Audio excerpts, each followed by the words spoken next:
Do you know who these men are? They're all connected and are responsible for making the world a better place. Let's start at the very beginning. In 1962, this man, Eric Ambler, writes a book titled The Light of Day, which is read by this man, Jules Dassin, who decides to make a movie based on the plot.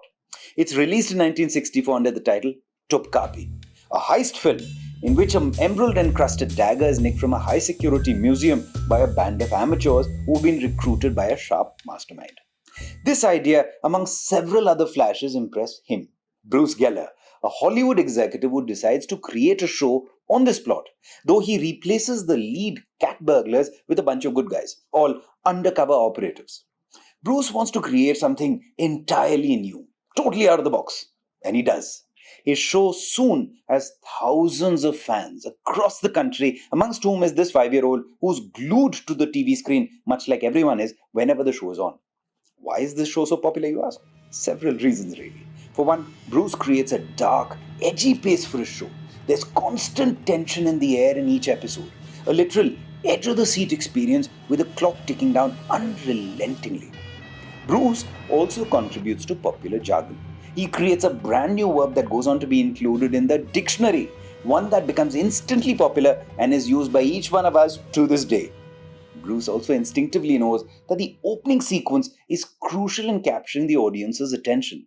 For this, he creates a montage that, to his mind, cannot have a better opening shot because it features his very own right hand. I'll come back to this. And to this montage, he needs to set music, for which he recruits him, an Argentinian composer to whom he gives a very bare-bones brief. Bruce tells him to create something exciting that will instantly capture a viewer's attention for this very fast-paced drama.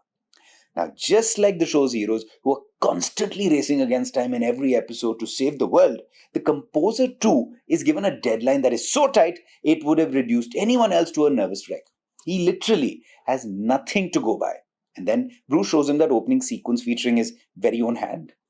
That sequence instantly unlocks the composer's mind with a cue so powerful that it takes him literally 90 seconds to write that theme. Since the show is about undercover operators, spies, the composer has been toying with the idea of somehow using Morse code in that sequence. And then seeing Bruce's hand in that opening montage performing an action, that of lighting a fuse with a match, instantly lights a fuse in Lalo Schifrin's mind. He has decided to spell the first two letters of the show's abbreviated name in Morse code that are translating to dash dash dot dot.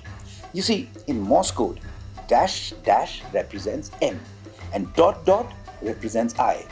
So from the M and I from Mission Impossible, Lalo Schifrin uses dash dash dot dot dash dash dot dot to create his legendary tune for Bruce's historic TV show that inspires that 5-year-old boy who's glued to the TV screen to want to be in the movies. That boy whose name is Tom Cruise. And a character Tom would play 32 years later would break into the heavily fortified CIA headquarters to steal a knock list using a route that had been used in a heist film called Topkapi. In Topkapi, they make off with the dagger. In Mission Impossible, Ethan Hunt unwittingly leaves behind a dagger.